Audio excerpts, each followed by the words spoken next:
আমরা বিয়ে করব কি বলবে, আমি একটা প্রাপ্তবয়স্ক একটি মেয়ে, আমি আর বিয়ে করার আমার আইনগতভাবে আমার বয়স হয়েছে, আমার 20-এর প্লাস, 21 বছরে পা দিছে, তাহলে আমি তো প্রাপ্তবয়স্ক, আমি বিয়ে করতে পারি। সে আমার জন্য আসছে। 3 মাস আমাদের ফ্রেন্ডশিপ ছিল, তারপর 15 দিন আমরা একজন আরেকজনকে বুঝতে পারছি যে একজন আরেকজনকে বিয়ে করা উচিত, তারপর বিয়ে করছি। মুসলমান হয়েছে, মুসলমান ধর্ম গ্রহণ করছে, মুসলমান হয়েছে, মুসলমান হালাল ফুড খাইবো, 5 ওয়াক্ত নামাজ পড়বো, কোরআন শরীফ পড়বো, সব কিছু করবো, ইসলামের নিয়ম কানুন সব কিছু মাইনা চলবো, এই সব কিছু অঙ্গীকার নামা দিয়ে ওই সব কিছু কইয়া ওই তারপরে বিয়া শাদী হয়েছে।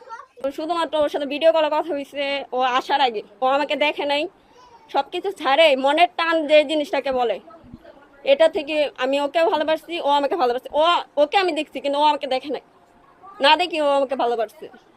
আমার নাম আয়েশা সুলতানা, আমি কসবা মহিলা ডিগ্রি কলেজ থেকে পড়াশোনা করছি, আর ওর সাথে আমার পরিচয় অনলাইনে, এটা ওয়ালটকে। আর বিয়ে হইতে গত মাসে 14 তারিখে, অলরেডি 1 মাস।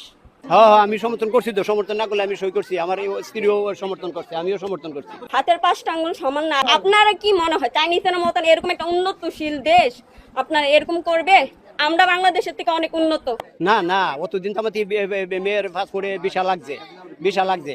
ছেলে 1 মাসের ইয়াতে আইছিল, 1 মাস সময় শেষ হয়ে গেছে, এখন আবার বিশা বাড়ানোর লেগে, সময় বাড়ানোর লেগে আবার অ্যাপ্লিকেশন করছে পরে বিশা সময় বাইরে আইতাছে, বাইরে আইলে তারপরে মেয়ের টিকিট করে সেটা, তারপরে মেয়ের একসাথে লই যাব। কিভাবে ভেরিফাই করলাম? কারণ ভালোবাসা হচ্ছে, এটার মধ্যে কোনো সীমাবদ্ধতা থাকে না, কে হিন্দু কে মুসলিম, জাত ভিন্ন, গরিব মুসলিম, এসব কোনো কিছু, এটা তো কোনো কিছু দেখে না। আপনি বলতেছেন ও হিন্দু ও মুসলিম, কিন্তু এটা ভালোবাসার মধ্যে এসব কোনো কিছু দেখে না, দেশ দেখে না, বিদেশ দেখে না, এটা কোনো কিছুই দেখে না। ছেলেটা কোন ধর্মের ছিল, ছেলেটা কইছে আগে কইছে বৌদ্ধ, আমরা তো আর জানি না, বৌদ্ধ শেষ পর্যন্ত ইসলাম ধর্ম গ্রহণ করছে, কলমা পরে মুসলমান হয়েছে, মুসলমান হওয়ার পরে ইসলামের অনুশাসন সব কিছু মাইনে চলবো, নামাজ পড়বো, কোরআন শরীফ পড়বো, হালাল ফুড খাইবো, সব কিছু করবো, কইয়ে সেই অঙ্গীকার সব কিছু কথাবার্তা কইয়ে ওই তারপরে ইয়া করছে। হ্যাঁ, ওর বাবা আছে, ওর মা মারা গেছে 1 বছর বয়সে।